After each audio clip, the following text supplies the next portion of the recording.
In a few days, we will observe Tish'a B'Av, the saddest day on the Jewish calendar.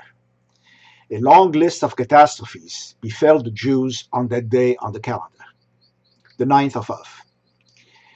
The fact that they all happened on that day is either accidental or intentional, but enough to make us dread the coming of that day every year.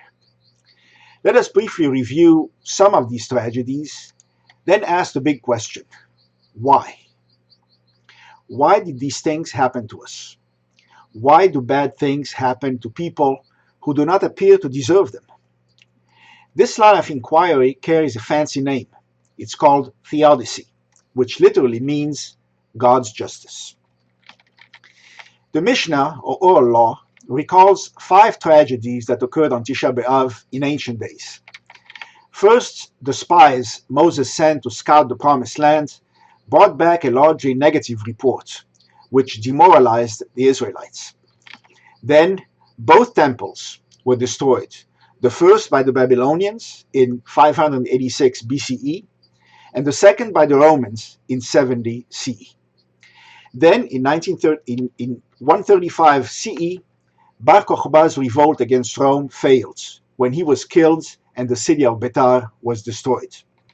Finally, Jerusalem was razed a year later and the exile began. The following catastrophes also happened on Tish'a B'Av. In 1095, the Pope began the Crusades to wrest the Holy Land from the Muslims. But on the way there, the Crusaders slaughtered 30 to 50% of the Jews of Europe. In 1242, 24 cartloads of handwritten Talmuds were burned in Paris. In 1290, the decree expelling all Jews from England was signed. In 1306, the decree expelling all Jews from France was signed. In 1492, the decree expelling all Jews from Spain was signed, including my own ancestors. In 1626, Shabbatai Tzvi was born. He was a false messiah, and after his apostasy, he dashed the hopes of millions of Jews, 1/3 of the total, and severely disrupted their lives. In 1914, World War I began. It led to World War II and the death of 6 million Jews in the Holocaust. It also facilitated the Communist Revolution, spelling 70 years of darkness for Soviet Jews. In 1941, the Nazis ordered the final solution, the Holocaust. To console us, the Talmud says that the Messiah will be born on Tish'a B'Av. So, why do bad things happen to good people? The question has been debated since the dawn of time. In defense of faith, Milton Steinberg points out that the believer must explain why bad things happen to good people, but the atheist must explain everything else, a much harder task. Many answers have been proposed. Let me briefly describe 13 of them. One answer is that bad things do not happen to good people. The wicked get punished and the righteous rewarded. If not in this world, then in the next, in the afterlife. If something bad happens to you, God is punishing you for something wrong you did. This is the traditional Jewish view and the subject of Maimonides' 13 principles of 2 of Maimonides' 13 principles of the Jewish faith: divine reward and punishment, and resurrection of the dead. Another answer is that God is always working for the greater good of humanity as a whole. This goal sometimes requires that some people suffer more than others. A third answer is that life would be unbearably boring if there were no evil, no problems, no pain, no questions. We need challenges. If all our desires were instantly granted, and if all our questions were instantly answered, life would be profoundly unsatisfying. Next, some people say it's pure bad luck. There's a lot of randomness in the world. If God exists, he just created the world and withdrew. He does not wish to control individual lives or events. Some even say that there is no universal definition of bad and good, and that it's all in the eye of the beholder, that the question is meaningless.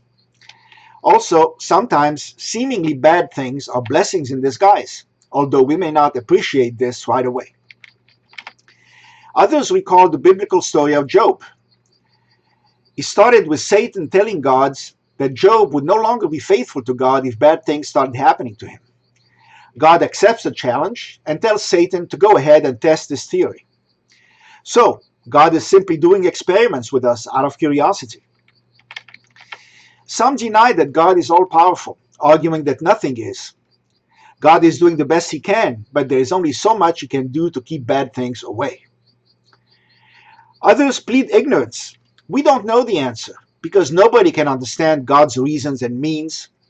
Our minds couldn't grasp them. Can a monkey understand the theory of relativity? This is the answer God gave Job.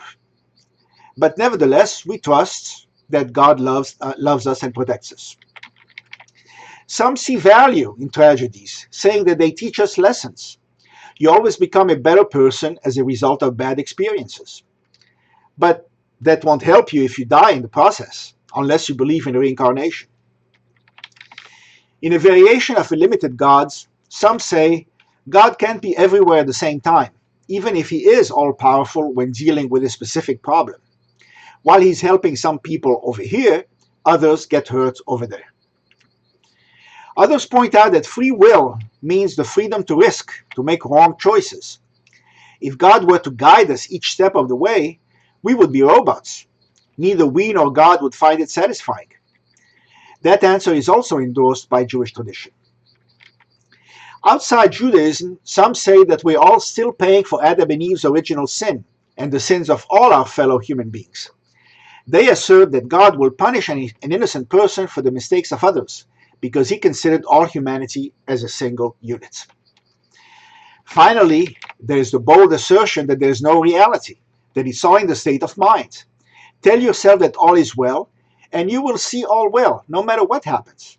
Everything can be seen through rose-colored glasses. This is only a very brief survey of possible answers to the question, why do bad things happen to good people? We will explore some of them in detail in other talks. Which one do you subscribe to?